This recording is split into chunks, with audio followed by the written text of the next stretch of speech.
Le ministre de la Communication a tenu mercredi soir un briefing gouvernemental avec le ministre de la Santé et celui de l'Environnement, répondant aux questions d'un journaliste sur la situation dans l'est du pays. Patrick Mouyaya a jugé grave les propos du cardinal Ambongo qui a semblé justifier les actes de rébellion. L'actualité, c'est toujours et encore la nomination des Judith Suminwa à la tête du gouvernement. Les réactions de la classe politique se font timidement pour Prince Epenge, que vous allez suivre dans ce journal. La nouvelle première ministre est un fusible que Félix Tshisekedi pourra faire sauter et faire porter le chapeau de tous les échecs. Le point sur l'actualité, bienvenue sur Télé 50. C'était un briefing sur la masculinité positive, avancée, enregistrée, perspective dans le secteur de la santé et de l'autonomisation de la femme. Deux ministres étaient à l'honneur, Roger Kamba, ministre de la Santé, et F. Bazaïba, vice-premier ministre, ministre de l'Environnement. Patrick Mouyaya qui répondait aux questions d'un journaliste qui demandait des explications au cardinal Ambongo qui semblait justifier les actes de rébellion de certains compatriotes. Pour lui, ces propos sont graves. C'est des propos qui sont extrêmement graves, venant d'un chef religieux de son acabit. Pourquoi je le dis? Parce que, quelles que soient les raisons, et en plus c'était une messe pascale, la fête la plus importante de chrétiens, quelles que soient les raisons, on ne peut pas soutenir des Congolais qui veulent prendre des armes pour tuer des Congolais pour accéder au pouvoir alors qu'on a fait le choix de la démocratie. C'est inquiétant lorsqu'on se souvient des propos tenus par l'abbé Chollet, je les cite, où on avait besoin d'un courageux. Est-ce que les fameux courageux a été trouvé par l'Église catholique, entre guillemets, parce qu'il ne faut pas faire d'amalgame, et pour qui on a besoin des légitimés, parce que les mots du cardinal, j'espère qu'il fera une clarification, peuvent être perçus comme un encouragement, comme un soutien moral à ceux qui choisissent de prendre les armes pour penser conquérir le pouvoir, alors que nous sommes dans un cycle depuis 2 ans qui veut que nous puissions sortir de cela. La plateforme Lamouka réagit pour la première fois à la nomination de Judith Suminwa à la tête du gouvernement. Pour son porte-parole, Prince Epenge, la nouvelle première ministre, est un fusible que Félix Tshisekedi pourra faire sauter et faire porter tous les échecs. Il est également revenu sur son bilan à la tête du ministère du Plan qu'il qualifie de chaotique. On l'écoute. En vérité, Madame Judith est la version féminine de Sama Lukonde. Une personne effacée qui ne saurait faire de l'ombre à Félix Tshisekedi qui rêve de gouverner la République tout entière, tout seul. Tant le Parlement, le pouvoir judiciaire n'existent au Congo que des noms. Madame Judith est donc une forme de fusible que Félix pourrait faire sauter à tout moment, mais aussi faire porter le chapeau de ses échecs futurs. Hélas pour notre peuple, car les défis auxquels notre patrie est confrontée, l'insécurité, la guerre d'agression, l'absence d'unité de cohésion nationale, la pauvreté, le chômage extrême, la famine qui ronge les Congolais, aurait conduit Félix Tshisekedi à choisir une femme de la situation. Quand vous êtes en guerre, vous êtes censé choisir les meilleurs de vos généraux. Malheureusement, c'est une forme de fusible qui est choisie. Une première ministre de transition. Pour nous, Madame Judith n'est pas politiquement vierge, dans la mesure où elle a été ministre du Plan. Elle a participé et a joué son rôle dans les échecs passés, les erreurs passées de Félix Tshisekedi, tant elle a surveillé et participé à la conception du fameux programme de 145 territoires qui se révèle être un véritable gouffre financier. Nomination du nouveau Premier ministre. La notabilité du Congo central salue ce choix du président de la République. L'ancien gouverneur Simon Floribert Mbachimbacha revient ici sur les qualités de la chef du gouvernement. Le premier sentiment, bien entendu, sont des sentiments de gratitude, de remerciement à l'endroit du chef de l'État lui-même. Et puis, sentiment de joie et de fierté que d'abord une dame Congo soit nommée Premier ministre de ce pays et par surcroît, première dame nommée ministre, Premier ministre plutôt. Ben, la joie est immense, mais nous savons que c'est un grand défi à relever.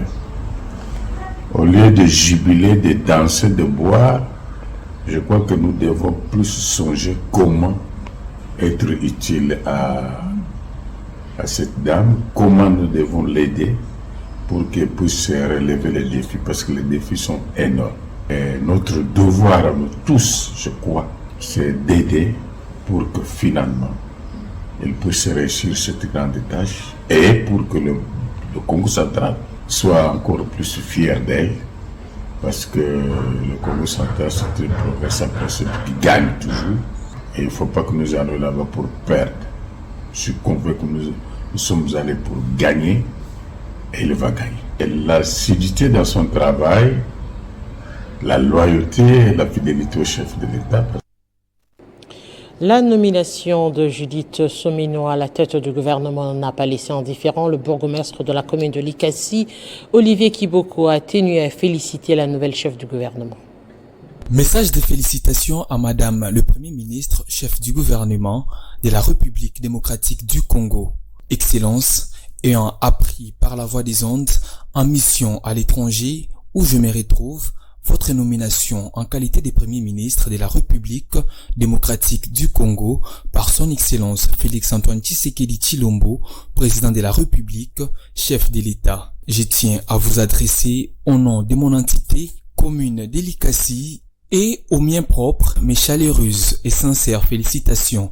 Cette marque de confiance exceptionnelle vous accordée par le président de la République est un atout capital pour l'exercice du mandat vous confié, afin de matérialiser sa vision dans tous les axes de la gouvernance définis et fixés comme objectifs primordiaux de son quinquennat. Puisse le Seigneur Dieu Tout-Puissant vous comble de sa grâce, de sagesse et de force pour que vous puissiez assumer avec succès les lourdes charges qui sont désormais les vôtres. Fait à Likasi le 3 avril 2024.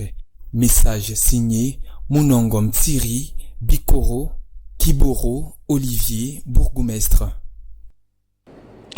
Et le parti politique Debout la Patrie du député national Singoma Mwanza lui adresse ses félicitations. Dans un message lui adressé depuis la ville de Goma ce jeudi, la fédération de cette formation politique au Nord Kivu, qui parle d'un acte historique, se dit rassuré qu'avec cette nomination, plusieurs défis seront relevés, notamment celui lié à la sécurité dans leur province. Je vous propose ici de suivre un extrait du message lu par Domitile Kitumaini, cadre de cette formation politique. Message de félicitations à son Excellence, Madame Judith Tuluka Suminwa, Première ministre de la République démocratique du Congo. C'est avec une grande joie que nous avons appris par les voies des ondes votre nomination par le chef de l'État comme Première ministre et chef du gouvernement de la République démocratique du Congo. À cette occasion, nous, cadres et militants du parti politique Debout la Patrie en province du Nord Kivu, à travers notre camarade et président national, l'honorable Mwanza Amissi Singoma, vous félicitons pour cette nomination historique qui résulte de votre élogieuse gestion du ministère du Plan et vous souhaitons les plus grands succès dans vos nouvelles fonctions. Nous sommes rassurés que votre nomination est la clé astucieuse pour résorber les défis majeurs auxquels la nation entière est confrontée, particulièrement les défis sécuritaires sur toute l'étendue de notre province du Nord Kivu. Enfin, vous réitérant nos chaleureux et respectueux compliments, debout la patrie, parti cher à l'honorable Mwanza Amissi Singoma, est déterminé à vous accompagner et à vous soutenir pour matérialiser vos engagements pour la République à travers cette passionnante mission à la tête du gouvernement. Et puis le réseau des jeunes Kinois originaires du Congo est monté au créneau ce jeudi après les femmes de l'ABG pour dénoncer les insultes dont était victime l'autorité morale Jonathan Bialousoukawata. Ils promettent des actions populaires pour pousser Christophe Mbosso à livrer son chargé de communication afin qu'il puisse répondre devant la justice.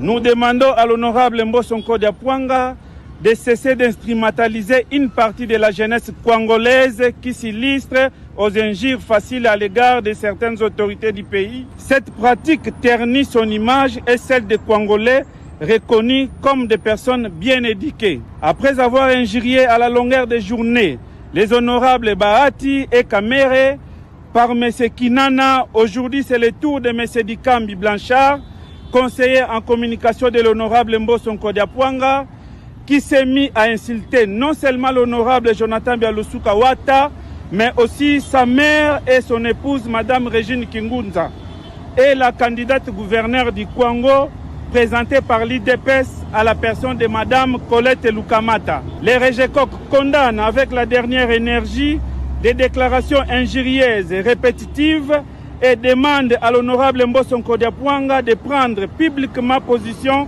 face à ces injures. À défaut, la population congolaise en général et les Régécoq en sigle les considèrent comme complices et lui réservera une réponse appropriée car cela déshonore notre province.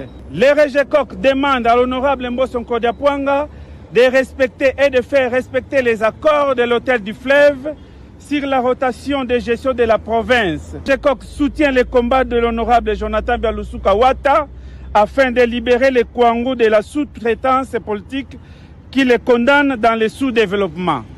Nous exprimons notre indignation, surtout notre colère. L'UDPS, Tshisekedi, Fédération de la Mongala, monte au créneau et s'insurge contre les propos séparatistes de certains dignitaires et politiciens de la province. Ces propos qui visent la candidature de leurs membres Kola Makaka et Papi Ekaka. La Fédération de l'UDPS Tshisekedi Mongala porte son soutien inconditionnel à sa candidature comme gouverneur de province compte tenu de ses qualités et compétences afin de relever les défis de la Mongala.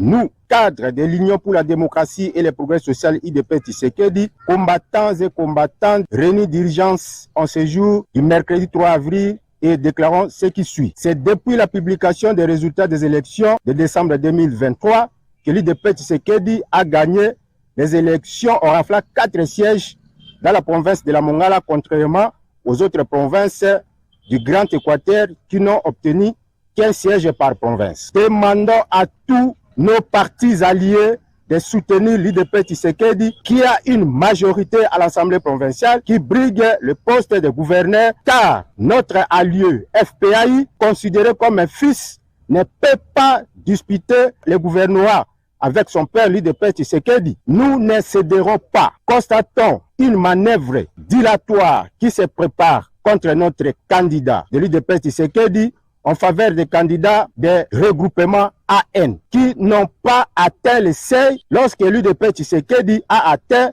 le seuil avec 33 millions de voix à la Mongala. Avons choisi en préliminaire notre combattant et candidat à la personne de l'honorable Jean-Colé Makaka Papi Kaka comme candidat gouverneur par l'intérêt supérieur de la province.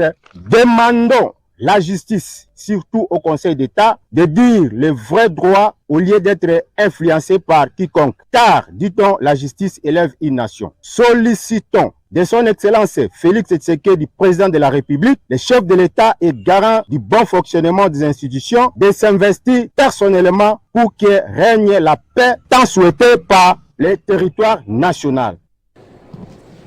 Le gouverneur intérimaire du Sud Kivu, Marc Malago Kachere, qui a effectué un aller-retour Bukavu-Vira par voie routière, où il était à la tête d'une délégation mixte gouvernement provincial, agence congolaise de grands travaux et office de route, question de s'imprégner de l'état actuel de la RN5 tronçon compris entre Tantende et Kamanyola. Le gouverneur intérimaire du Sud Kivu, Marc Malago Kachere, sur la nationale numéro 5, où il est à la tête d'une forte délégation mixte, constituée notamment du directeur général adjoint de l'agence congolaise des grands travaux venus de Kinshasa et du directeur provincial de l'office des routes au Sud Kivu. L'objectif de la mission visait à s'imprégner de l'état d'avancement des travaux de modernisation de la RN5, tronçon compris principalement entre Nyantende et Kamanyola, en passant par les escarpements d'Ngomo. Car ici, l'entreprise chinoise Sino Hydro 14 poursuit avec les travaux de réhabilitation axés sur l'élargissement de la route, maçonnerie des caniveaux et construction des murs de soutènement. La délégation a fait un constat moins satisfaisant sur une bonne partie d'Ngomo, où la nationale numéro 5 est complètement détériorée, rendant parfois impossible le trafic des camions poids lourds. Pour le gouverneur intérimaire, Marc Malago Kachere, il y a urgence que cette route de souveraineté nationale soit totalement modernisée. Mais en attendant, les études seront faites pour lancer les travaux d'entretien de cette partie d'Ngomo. Des travaux d'urgence sont donc attendus avant la fin du mois d'avril pour supprimer tous les bourbiers qui se dessinent le long de la route. À ce sujet, il est prévu une réunion technique qui mettra autour d'une même table le gouvernement provincial qu'il dirige, l'office des routes, l'agence congolaise des grands travaux et les transporteurs pour aplanir le devis. Je tiens d'abord à rappeler que la nationale numéro 5 tronçon Uvira-Bukavu, c'est une route de souveraineté nationale. Pour le gouverneur intérimaire, Marc Malago Kachere, la réhabilitation de cette route s'inscrit également dans la vision du président de la République, Félix-Antoine Tshisekedi, déterminé à doter le pays des infrastructures modernes. En cours de chemin, la délégation conduite par le gouverneur intérimaire, Marc Malago Kachere, s'est arrêtée à plusieurs endroits, occasion pour l'autorité provinciale de sensibiliser les usagers à s'approprier les travaux sur cette route, car, dit-il, le système de péage et route sera instauré en plus des mesures de régulation de la circulation. Mobilisation de recettes au sein d'un régie financière en République démocratique du Congo. Pour le premier trimestre 2024, la Direction générale de recettes administratives, judiciaires, domaniales et de participation a été plus performante. Elle a réalisé un taux de 107,64% des assignations, annonce faite à l'issue d'une réunion d'évaluation de mobilisation de recettes réalisée depuis le mois de janvier à mars 2024. Dans sa mission de maximiser les recettes non fiscales de l'État, la Direction générale des recettes administratives, judiciaires, domaniales et des participations a organisé une réunion d'évaluation des mobilisations des recettes réalisées au premier trimestre de cette année, soit de janvier à mars 2024. Présidée par Jean-Lucien Ekofo Bonyeme, directeur général, 6 points essentiels ont été à l'ordre du jour, à savoir la situation des recettes des mois de janvier à mars 2024, facteurs explicatifs des performances et des contre-performances, projection des recettes du mois d'avril 2024, priorité stratégique sectorielle des mobilisations des recettes pour l'atteinte des assignations budgétaires de l'exercice 2024 et la signature d'actes d'engagement entre les directeurs généraux et les directions provinciales. Il ressort de cette réunion qui s'est tenue en visioconférence pour les directeurs provinciaux et en présentiel pour d'autres que la DGRAD a été plus performante au premier trimestre 2024 avec une réalisation de 107,64%. C'était une réunion d'engagement. Nous, les directeurs de la DGRAD, aujourd'hui, devant notre directeur général, nous nous sommes engagés, chacun, en âme et conscience, que nous allons atteindre les qui étaient assignés par le gouvernement central. Profitant de l'occasion, les directeurs généraux et les directeurs provinciaux ont procédé à la signature d'actes d'engagement qui va servir, premièrement, à mettre à la disposition de la direction générale des rapports circonstanciés d'activités et des statistiques des recettes par acte générateur, mais également mettre à la disposition des directions provinciales des moyens nécessaires quand il faut. Dépôt des états financiers à la Cour des comptes, c'est le thème choisi pour la journée de vulgarisation de la loi organique de la Cour des comptes en faveur des mandataires publics. C'est le greffier en chef Michel Longo-Bompa qui a présidé cette cérémonie. Les affirmations sont du premier président de la Cour des comptes, Jimmy Munganga Ngwaka, lors de la journée de vulgarisation de la loi organique de la Cour des comptes en faveur des mandataires publics. J'aimerais à ce stade saluer l'implication du président de la République dans la lutte pour la réhabilitation de la Cour des comptes, matérialisée par des actes concrets qu'il a posés le 27 juin 2022, en l'occurrence la nomination à tous les niveaux des animateurs des structures de la Cour des comptes, suivi quelques jours plus tard de la prestation de serment de tous ces magistrats. Il y a de cela 2 ans, je me suis employé à mettre en place les fondements d'une institution supérieure de contrôle capable de lever les défis de la lutte contre la corruption, les fraudes de toute nature. De son côté, Michel Longo-Bompa, greffier en chef, s'est étalé sur les dépôts des états financiers à la Cour des comptes. La Cour des comptes est appelée à se prononcer sur, entre autres, les états financiers des entreprises de portefeuille de l'État et des établissements publics. Ainsi, le mandataire public, comme tout gestionnaire des deniers publics, est astreint à l'obligation de redevabilité à l'égard des citoyens. L'activité de ce jour entre dans le cadre de sa mission constitutionnelle, celle de contrôler la gestion des finances de l'État, des biens publics, ainsi que des comptes des provinces, des entités territoriales décentralisées, ainsi que des organismes publics. Allez, parlons de la vie à Kinshasa, sur l'avenue 24 novembre, par exemple, aux alentours de la prison centrale de Makala. L'état de la route laisse à désirer, pénalisant ainsi la circulation routière, créant des embouteillages. À cela s'ajoute l'insalubrité dans les caniveaux, avec comme conséquence une augmentation considérable du prix du transport. Télé 50 a déployé sa rédaction sur terrain, question de s'enquérir de la situation. La ville de Kinshasa n'est plus qu'à l'été. En dehors de l'insalubrité qu'elle régorge, les tronçons routiers sont aussi abandonnés à leur triste sort, tel est le cas de l'avenue 24 novembre. Cette voirie qui désenclave la population de ce commune se trouve dans un état de délabrement très avancé, pénalisant la circulation des habitants de cette partie de la ville de Kinshasa. Soucieux, les habitants du quartier et les usagers de cette route n'ont pas manqué à dire un mot. C'est là où normalement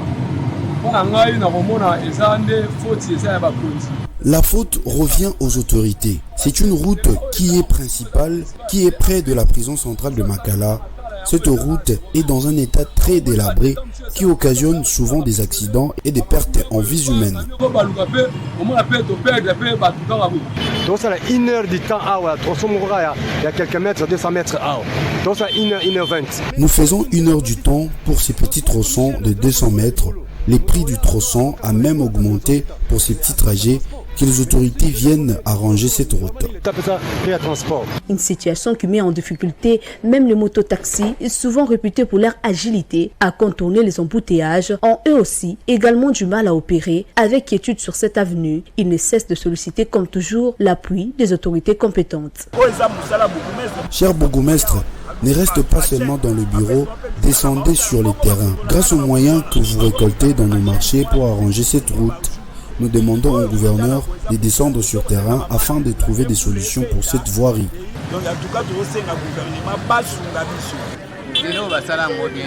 Cette route n'a pas été bien asphaltée, mais il récolte de l'argent chaque jour, mais les gouverneurs n'aident pas le président. Malgré l'opération Kinshasa Zéro Trou initiée par le gouvernement Sama II, aucun travaux de réhabilitation n'a été lancé pour cette avenue. Depuis un certain temps, plusieurs communes de la capitale congolaise subissent également ce genre de situation, une tâche que devra relever le futur gouverneur de la ville de Kinshasa, autrefois appelé Kinshasa la Belle. Allez, on va parler de la monnaie électronique. Airtel Money offre le meilleur tarif du marché actuellement sur vos frais d'envoi et de retrait d'argent. Une campagne de sensibilisation a été lancée ce jeudi pour informer la population sur la baisse des frais sur toutes les transactions, permettant aux Congolais de profiter au maximum des services Airtel Money et de mieux économiser.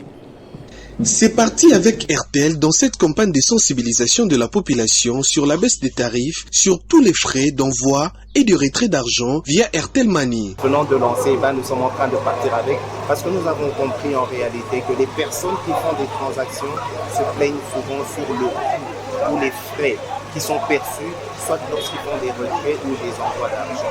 Et ça, nous avons pris ça à cœur et avons décidé aujourd'hui de lancer cette grande campagne qui soit soulagée et qui comprenne avec RTL le sourire restera de leur côté. Besoin d'économiser de l'argent? Nulle part ailleurs. Profitez donc des meilleurs tarifs du marché actuellement avec RTL Money, des réductions jusqu'à 30% des opérations. Donc c'est juste pour illustrer exactement ce que j'étais en train de dire. Vous voyez là par exemple, pour un transfert de $5, ok? Avant, on vous percevait ceci comme frais, 0,874 centimes. Mais actuellement, vous voyez, nous sommes à 0,425 centimes. Donc il y a une forte baisse par rapport à ça. Et il y a toute une grille tarifaire qui est au verso de notre flyer. Avec la vision nationale d'RTL RDC, cette opération concerne tous les coins du pays, permettant ainsi à toute la population congolaise d'en bénéficier. Je pense que RTL a toujours eu une vision nationale, donc ça va concerner toute la République démocratique du Congo. La sensibilisation a atteint tous les points chauds de la capitale Kinshasa et s'étend actuellement dans toutes les provinces du pays où RTL Money s'engage à faciliter la vie de la population. On rappelle les principaux titres. Le ministre de la Communication et des Médias a tenu mercredi soir un briefing gouvernemental avec le ministre de la Santé, celui de l'Environnement, et répondant aux questions d'un journaliste sur la situation dans l'est du pays, Patrick Mouyaya a jugé grave les propos du cardinal Ambongo qui a semblé justifier les actes de rébellion. Et l'actualité, c'est toujours et encore la nomination des Judith Soumino à la tête du gouvernement. Les réactions de la classe politique se font timidement pour Prince Pengue, que vous avez suivi dans ce journal. La nouvelle première ministre est un fusil que Félix Tshisekedi pourra faire sauter et faire porter tous les échecs. Mesdames, Messieurs, ce journal est complètement terminé. À tous, merci de nous avoir suivis et surtout, restez fidèles au programme de Télé 50.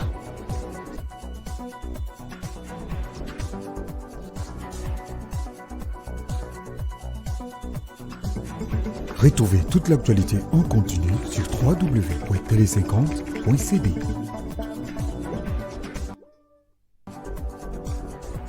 Message de remerciement. Une année après le décès de son épouse, Assina Kitumba Assina Matembo, à Kinshasa le 27 mars 2023, son Excellence AGH Matembo Toto, questeur de la CENI, remercie toutes les personnes qui l'ont aidé à traverser cette dure épreuve. Il profite de cette occasion pour exprimer sa gratitude envers toutes les familles, amis, proches et connaissances qui l'ont assisté lors du dévoilement de la pierre tombale le 27 mars 2024 au cimetière Kassangéré, Rivière des Anges, à Lubumbashi. AGH Matembo Toto remercie particulièrement les membres de la plénière de la CENI représentés à cette cérémonie par le questeur adjoint, son Excellence Sylvie Birembano Balumé. À cet effet, il vous prie de garder une pensée pour la défunte.